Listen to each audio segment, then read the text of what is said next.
When I found that blonde hair curled around the shower drain like a golden accusation, I knew my 3-year relationship was about to get very interesting. I calmly replaced his expensive shampoo with hair removal cream. By Thursday, my best friend Dorothy showed up at my door with patches of missing hair and tears streaming down her face. If you're watching this, subscribe and let me know where you're watching from. I'm Margaret Walsh, 68 years old, and after 16 years as a widow, I thought I'd finally found my second chance at love with Frank Garrett. 3 years of quiet dinners, Sunday morning crosswords, and the comfortable companionship that comes when you've both buried your first loves and aren't expecting fireworks anymore. That Tuesday morning started like any other. Frank had left early for his weekly golf game with the boys, kissing my cheek and promising to pick up groceries on his way back. I was humming an old Sinatra tune while cleaning our shared bathroom. Yes, we'd reached that comfortable stage where we each kept toiletries at the other's place. The shower drain was backing up again, something Frank had been meaning to fix for weeks. I rolled up my sleeves and started pulling out the usual culprits. Soap residue, my own silver hair that seemed to shed more each year. But there, wrapped around my fingers like a silk ribbon, was a long blonde hair. Not mine. Definitely not mine. I held it up to the bathroom light, studying it like evidence in a crime scene. It was the color of summer wheat with the artificial shine that only comes from a bottle, the kind of blonde that whispers, "Look at me." In a crowded room, Frank's late wife, Patricia, had been a brunette until the day she died. I'd seen enough photos to know. My hands started trembling, not with age, but with that particular rage that comes when you realize you've been played for a fool again. At 68, I thought I was past the age of romantic betrayals. But apparently, some lessons have to be learned the hard way multiple times. I carefully placed the hair in a tissue and tucked it into my jewelry box right next to my wedding ring from Robert. 2 betrayals side by side. How poetic. Frank returned 3 hours later, whistling and carrying grocery bags like a man without a care in the world. "How was your golf game?" I asked sweetly, not looking up from my crossword. "Terrible," he laughed, unpacking orange juice and his favorite whole wheat bread. "Jim beat me by 12 strokes. I think I need new glasses." "Maybe you need new friends," I murmured, pin poised over 7 across. "A woman who deceives." The answer was right there in black and white. Adulteress. That evening, I watched Frank like a detective studying a suspect. Every phone call, every glance at his watch, every excuse to step outside for fresh air. I'd been a widow for 16 years before Frank came along. I knew the difference between a man who was happy to be home and a man who was thinking about being somewhere else. During dinner, he mentioned that Dorothy had looked tired at the grocery store, probably working too many hours at that flower shop, he said, cutting his steak with unusual precision. "You should check on her this week." Dorothy Stevens had been my best friend for 40 years. We'd raised our children together, buried our husbands within 2 years of each other, and survived every kind of crisis 2 women could face. She was the one who'd encouraged me to give Frank a chance when we met at the Senior Sense Book Club 3 years ago. "She's been through a lot," I agreed, watching Frank's face for any tell. "Divorce, that awful bout with pneumonia last year at 66. She deserves some happiness." Frank nodded vigorously. Too vigorously. "Absolutely. She's a good woman. Deserves better than what life's given her." The way he said, "good woman," made my stomach clench. It was the tone men use when they're already thinking about saving someone. After Frank went to bed, I sat in my kitchen with a cup of tea and my phone. Dorothy's number was on speed dial. Had been for decades. But tonight, instead of calling, I found myself scrolling through her social media posts, something I'd never felt the need to do before. There she was, beaming in photos from 2 weeks ago. Dinner at Romano's. Sometimes life surprises you in the best ways. The restaurant looked expensive, candle-lit, the kind of place Frank had taken me for my birthday last month. Another post from last week. New haircut and color. Feeling 20 years younger. The photo showed Dorothy with freshly highlighted blonde hair styled in loose waves that framed her face beautifully. My tea grew cold as I stared at that photo. Dorothy had been a redhead our entire friendship, proud of her Irish heritage and the fiery curls that matched her personality. The woman in this photo looked sophisticated, confident, the kind of woman who might catch the eye of a 72-year-old widower looking for a little excitement. I set down my phone and walked to the bathroom, retrieving the tissue from my jewelry box. Under the harsh fluorescent light, I compared the hair to Dorothy's new style on my phone screen. Perfect match. The next morning I called Dorothy with my sweetest voice.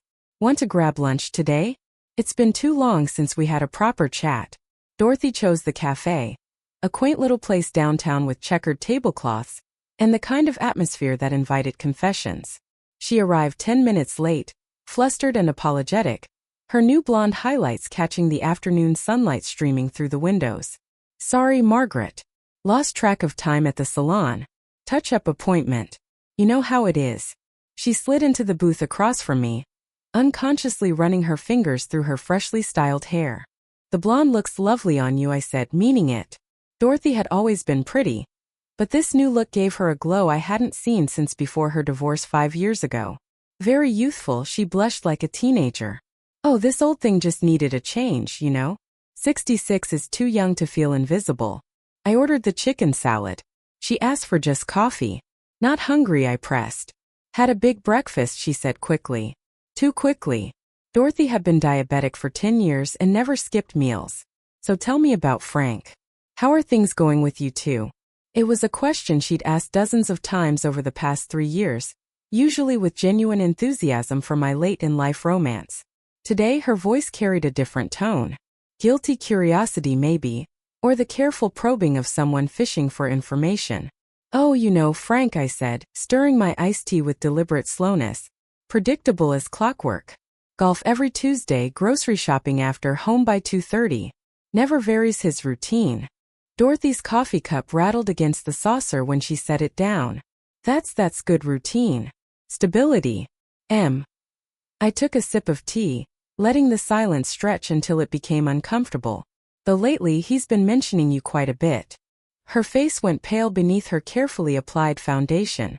Me? What about? Oh, just that he thinks you've seemed happier lately, more vibrant. He noticed the new hair color when he saw you at the grocery store yesterday. He did? The question came out as barely a whisper. I leaned forward, my voice gentle but my eyes sharp. Dorothy, you've been my dearest friend for 40 years. Through Robert's death, through your divorce, through every crisis either of us has faced. If something's troubling you, you can tell me. For a moment I thought she might. Her mouth opened, her eyes filled with tears, and her hands twisted in her lap like she was trying to hold something inside. But then she straightened, composing herself with visible effort. Nothing's troubling me, Margaret. I'm just finding my footing again, trying to build a new life after everything that's happened. Of course, I said softly. Just remember, Dorothy. Some foundations aren't as solid as they appear. She left 10 minutes later, claiming a sudden headache. I watched through the cafe window as she hurried down the sidewalk, her blonde hair gleaming in the sunlight like a beacon of betrayal. That night, I lay in bed next to Frank, listening to his steady breathing and planning my next move. Friday morning brought unseasonably warm weather and crystal clear intentions. Frank announced he'd be spending the day helping his nephew move furniture, a story that sounded rehearsed.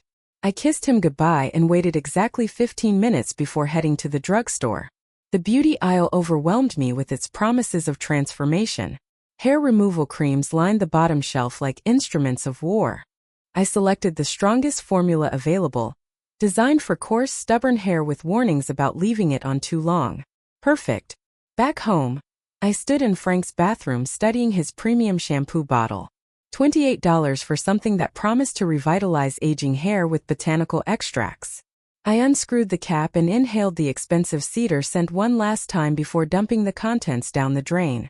The hair removal cream transferred easily, its chemical smell masked by the bottle's narrow opening. I added a few drops of the original shampoo on top for authenticity, then carefully placed the bottle back in its exact position on the shower caddy. Phase 1 complete. Saturday arrived with the kind of nervous energy that precedes a performance. Frank showered first, humming off-key, while I pretended to read the newspaper.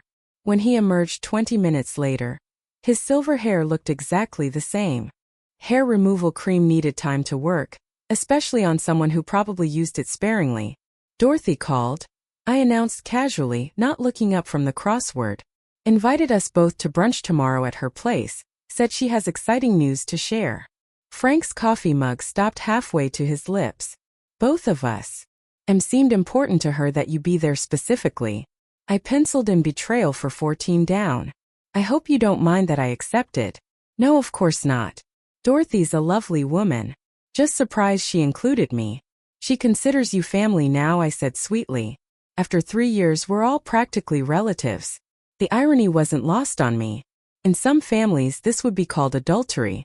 In others, it might just be called Tuesday. That evening, Frank showered again. Unusual for him on weekends. This time I heard the shower running longer than normal, followed by what sounded like concerned muttering. When he finally emerged, a towel wrapped around his waist. I could see the beginning of what my revenge would accomplish. Small patches of his silver hair looked thinner, almost translucent in spots. He ran his hand through it repeatedly, frowning at his reflection in the bedroom mirror. Everything all right? I asked from the bed, my voice perfectly innocent. Hair feels strange, softer somehow. Maybe it's that expensive shampoo finally working, I suggested. You always said it was worth the money. He nodded uncertainly and climbed into bed, but I could feel his restlessness beside me. 3 times during the night, I felt him get up to check his hair in the bathroom mirror. By Sunday morning, the damage would be undeniable. Sunday morning brought Frank's panicked voice from the bathroom. Margaret, something's wrong with my hair. I took my time getting up, slipping into my robe with deliberate calm. Frank stood before the mirror, running his fingers through patches where his hair had thinned to wisps overnight. Other sections looked completely normal, creating a bizarre patchwork effect across his scalp. Oh my, I said, joining him at the mirror. That is concerning. I don't understand it, he muttered, turning his head this way and that. It's like my hair just dissolved in spots. Maybe you should see a doctor, I suggested helpfully, though I did read somewhere that extreme stress can cause sudden hair loss. Stress? He turned to look at me, confusion written across his face. What would I be stressed about? Oh, I don't know, I said, adjusting his collar with wheelie concern. Sometimes we carry stress without realizing it. Guilt has a way of manifesting physically. Frank's reflection went pale in the mirror. Guilt? Just a theory, I said lightly. Now about Dorothy's brunch. Should we call and cancel? You might not feel comfortable going out looking. No. The response came too quickly, too desperate. I mean, we can't disappoint Dorothy. I'll just wear a hat. 15 minutes later, Frank emerged from the bedroom wearing a baseball cap pulled low over his forehead. He'd managed to comb the remaining hair to partially cover the thin spots, but the overall effect was that of a man trying very hard to hide something. You look fine, I assured him, patting his arm. Dorothy will understand. The drive to Dorothy's house was unusually quiet. Frank kept adjusting his cap and checking his reflection in the side mirror. I hummed contentedly, enjoying the autumn scenery and the sweet anticipation of what was to come. Dorothy lived in a charming cottage with a garden that showcased her work at the flower shop. Mums and late-season roses created a riot of color along the walkway. She met us at the door wearing a flowing floral dress that complemented her blonde highlights perfectly. Margaret, Frank. She hugged me first, then hesitated before giving Frank a quick, awkward embrace. I'm so glad you could both come. We wouldn't miss it, Frank said, his voice strained. You mentioned exciting news. Dorothy's eyes sparkled with nervous energy. Let's get you some coffee first. I made your favorite cinnamon rolls, Margaret. As she led us to her dining room, I noticed Frank removing his cap and running his hand through his patchy hair. Dorothy glanced back just as he did it, and I saw her eyes widen in shock. Frank, are you feeling all right? She asked, stopping so suddenly that I nearly bumped into her. Your hair looks fine, Frank said quickly, jamming the cap back on his head. Just trying a new styling product. Dorothy shot me a questioning look, but I just smiled serenely. Men and their vanity, I said with a little laugh. At our age, we should embrace what we have. The irony of that statement, coming from a woman who just sabotaged her boyfriend's hair care routine, wasn't lost on any of us. We settled around Dorothy's antique dining table. The tension so thick it could have been cut with her grandmother's cake server. Dorothy served coffee with shaking hands, the porcelain cups rattling against their saucers as she moved around the table. Her blonde hair caught the morning sunlight streaming through her kitchen window, creating an almost ethereal glow that made Frank stare despite his obvious discomfort. So, I said, cutting into a cinnamon roll with surgical precision. This exciting news of yours? Dorothy glanced between Frank and me, her composure cracking like old paint. Well, it's actually maybe I should wait. Frank doesn't look well. I'm fine, Frank insisted. But his hand moved unconsciously to his baseball cap again. Underneath the brim, I could see more thin patches had appeared overnight. The hair removal cream was working beautifully. No, really, Dorothy pressed, leaning forward with what looked like genuine concern. Frank, when did this start? Have you seen a doctor? It's just stress, he mumbled into his coffee cup. Stress? Dorothy's voice pitched higher. What kind of stress? I watched this exchange with the satisfaction of a chess player who just moved her queen into position. Dorothy dear, you seem awfully concerned about Frank's health. That's so thoughtful of you. The color drained from her face. Well, you're both my friends. Of course I'm concerned. Of course I agreed, taking a delicate sip of coffee. Frank was just telling me yesterday how much he values your friendship. Weren't you, Frank? Frank's eyes darted between us like a cornered animal. Yes, Dorothy's been very supportive. Supportive? I repeated, savoring the word. That's exactly what I was hoping to hear. Dorothy set down her coffee cup with enough force to crack it. Margaret, is everything all right? Everything. You're acting strange. Strange. I tilted my head innocently. I'm just enjoying this lovely brunch with my dear friend and my boyfriend. Though I have to say, Dorothy, your hair looks absolutely stunning. When did you decide to go blonde? About a month ago, she whispered. A month, I amused. Funny timing. Frank's been coming home from his Tuesday golf games. So much happier lately. Also about a month ago. The silence that followed was deafening. Frank's hand trembled as he reached for his napkin. Dorothy stared at her plate as if it contained state secrets. You know, I continued conversationally. I found the most interesting thing in my shower drain last week. A blonde hair, not mine obviously. Dorothy's intake of breath was audible. Frank's coffee cup clattered against his saucer. These old houses, I went on. They hold on to evidence for the longest time. Hair, fingerprints, secrets. Amazing what surfaces when you start looking closely. Margaret, Dorothy began, her voice barely above a whisper. Oh, don't worry, dear, I said, standing up and smoothing my skirt. I'm not angry. Disappointed perhaps, but not angry. I walked around the table and placed my hand gently on Dorothy's shoulder. She flinched at the contact. After 40 years of friendship, I would have expected you to be honest with me. And frank. I turned to him, my smile never wavering. After 3 years together, I thought you had more integrity. I picked up my purse and headed for the door. Enjoy your exciting news. Whatever it is, I'll find my own way home. Behind me, I heard Frank calling my name and Dorothy starting to cry. But I didn't look back. Phase 2 was complete and the final act was just beginning. The truth was about to get very expensive for both of them. Frank caught up with me 3 blocks from Dorothy's house, his baseball cap askew, and patches of his scalp visible where the hair removal cream had done its work. Margaret, please let me explain. I kept walking, my pace steady and deliberate. At 68, I'd learned that dignity was maintained through composure, not drama. Explain what, Frank? How long you've been showering at my house after visiting Dorothy. How you've been using my bathroom to wash off her perfume. It's not what you think, he panted, struggling to keep up. I stopped so suddenly he nearly collided with me. Oh, it's exactly what I think. The question is, how long did you expect me to remain blind to it? Frank's hand moved to his thinning hair again. A nervous tick that brought me considerable satisfaction. The hair thing? Did you? Hair removal cream, I said pleasantly. Industrial strength. I imagine it'll take several months to grow back properly. Assuming it grows back at all at your age. His face went pale. You could have caused permanent damage. Like the permanent damage you've caused to my trust. I resumed walking. I'd say we're even. He grabbed my arm, desperation making him bold. Margaret, I love you.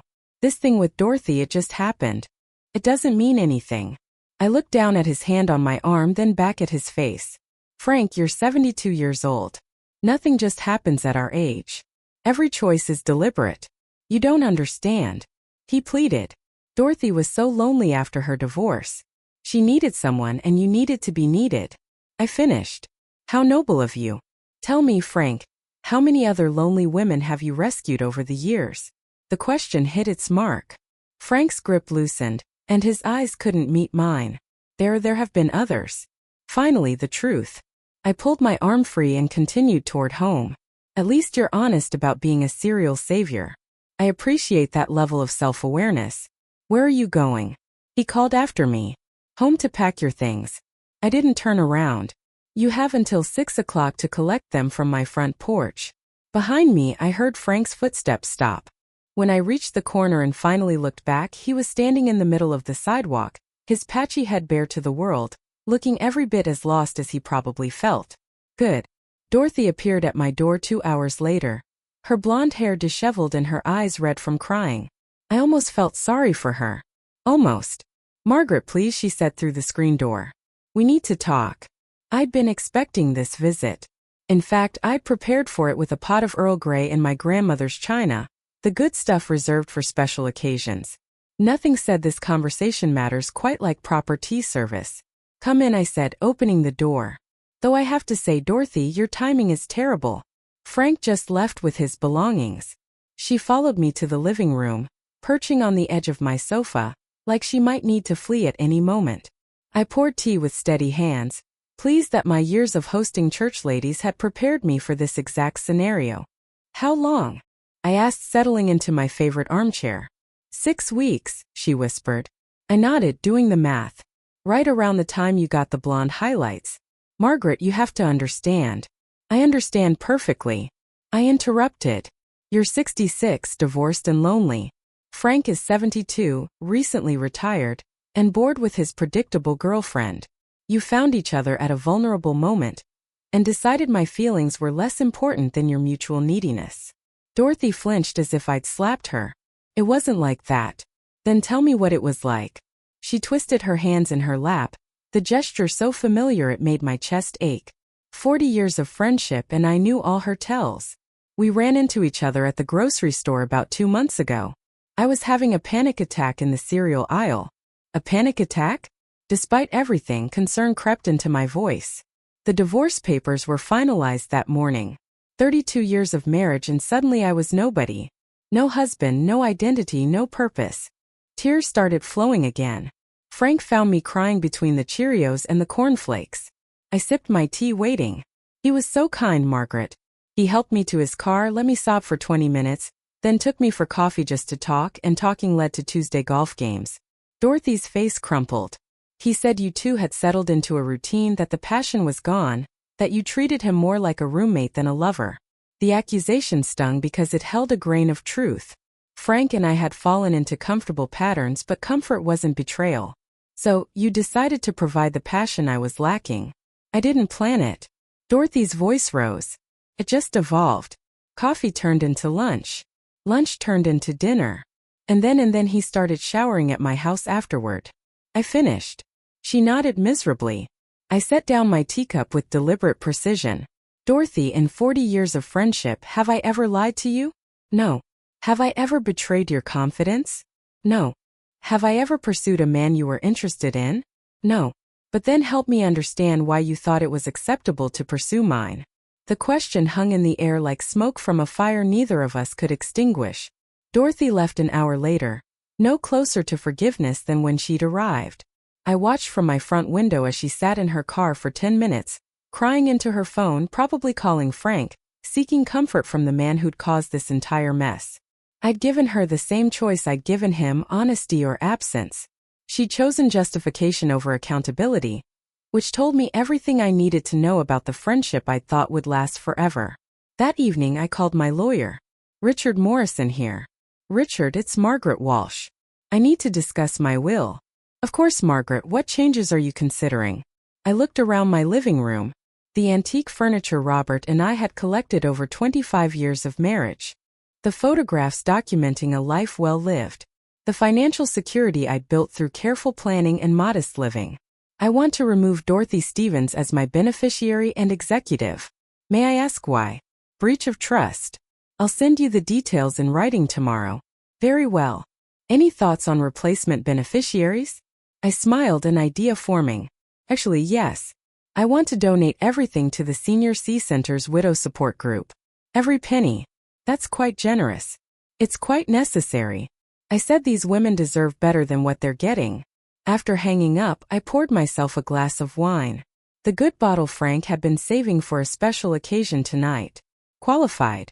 My phone rang at 9:30. Dorothy's name appeared on the screen. Hello, Dorothy. Margaret, please don't hate me forever.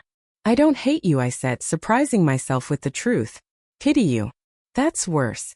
Yes, it is. Frank ended it tonight, she said quietly. Told me it was a mistake, that he wants to try to work things out with you. I almost laughed. And you're calling to ask if I'll take him back. Are you? I swirled the wine in my glass, watching the deep red liquid catch the lamplight. Dorothy, let me ask you something. If the situation were reversed, if I had betrayed you with your boyfriend, would you take me back? The silence stretched so long I thought she'd hung up. No, she finally whispered. Then you have your answer.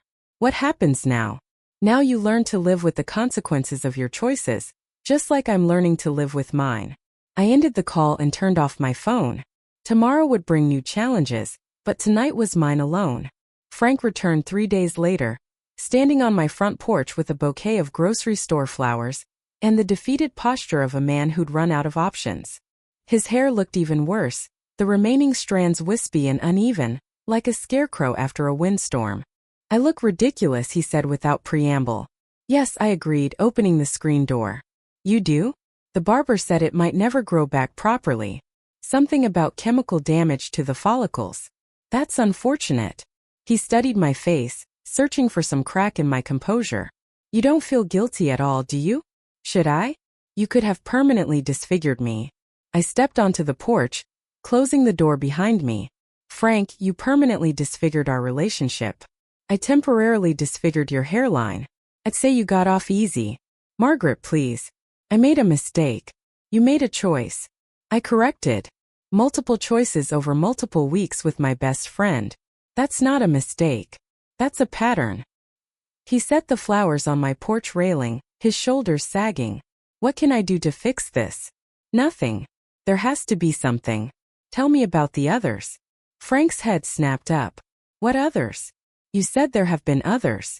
How many lonely women have you rescued, Frank? He looked like a man walking toward his own execution. Margaret, I don't see how that's relevant. Humor me. 3, he whispered. My heart stopped. 3 others besides Dorothy? No, 3 total including Dorothy. So 2 women before me. Frank nodded miserably. Helen Morrison right after my Patricia died. She was recently divorced, needed help with her garden. And Susan Wright. When I met you, she was transitioning. The pieces fell into place with sickening clarity. Susan Wright, the woman who moved to Florida right after we started dating. She didn't move, Frank said quietly. I ended it when I realized I was serious about you. I gripped the porch railing, needing something solid to anchor me. How long with Susan? 2 years. 2 years. I looked at this man I thought I knew, seeing him clearly for the first time. So while you were courting me, you were sleeping with her. It wasn't like that. How is it, Frank? Explain to me how sleeping with 2 women simultaneously isn't exactly like that. He couldn't meet my eyes. You deserve better than me. Yes, I said simply. I do. But as I watched him walk away, his shoulders hunched and his patchy scalp catching the afternoon sunlight, I realized something that would change everything. I deserved better than all of them. 6 months later, I sat in my real estate agent's office, signing the final papers to sell my house. The check was larger than I'd expected. Apparently, my modest neighborhood had become quite desirable to young families. Congratulations, Mrs. Walsh, Linda said, sliding the paperwork across her desk. Cash sale, no contingencies. Where will you be moving? Europe, I said, enjoying the surprise on her face. I'm taking an extended cruise. Mediterranean first, then maybe the Baltic. I hear the northern lights are spectacular from a ship's deck. The door chimed and Dorothy walked in, looking older than her 66 years. I'd seen her around town occasionally over the past months, usually shopping alone, her blonde highlights grown out to reveal gray roots. Margaret, she said quietly. I heard you were selling, Dorothy. I finished signing the documents and slipped them into my purse. How are you? Frank's in the hospital, she said without preamble. Prostate surgery. He's been asking for you. I stood smoothing my skirt. I'm sure he has. He's scared, Margaret. He has no family, no real friends, just us. He has you, I said evenly. Dorothy shook her head. We ended it months ago. After that day at my house, we tried to make it work, but the guilt destroyed everything. How unfortunate. Don't you care at all? Dorothy's voice cracked. After 3 years together, I paused at the door, looking back at my former best friend. Dorothy, do you know what I've learned in the past 6 months? She shook her head. I've learned that caring about people who don't respect you is the fastest way to disappear from your own life. I adjusted my purse strap. I spent 40 years caring about you. 3 years caring about Frank and 68 years caring about everyone else's feelings more than my own. And now I care about me. I walked out into the crisp autumn air, leaving Dorothy standing in the real estate office. My ship departed from Boston in 3 days. My cabin was booked, my passport updated, and my future entirely my own. As I drove through town for the last time, I passed the senior center where Frank and I had met. Through the windows I could see the book club meeting. A circle of women discussing their latest selection. New faces, new stories, new possibilities for heartbreak and healing. I pulled over and watched for a moment, remembering the woman I'd been 3 years ago. Hopeful, trusting, willing to believe in second chances. She wasn't gone entirely, that woman. She just learned to be more selective about where she invested her hope. My phone buzzed with a text from the cruise line. Final boarding instructions attached. Bon voyage. I smiled, put the car in drive, and headed toward the highway. Behind me lay a life lived for others. Ahead lay oceans I'd never seen and adventures I'd never imagined. At 68, I was finally ready to find out who Margaret Walsh could become when she stopped trying to be what everyone else needed. The best revenge, it turned out, wasn't hair removal cream or public humiliation. The best revenge was living well. Thanks for listening. Don't forget to subscribe and feel free to share your story in the comments. Your voice matters.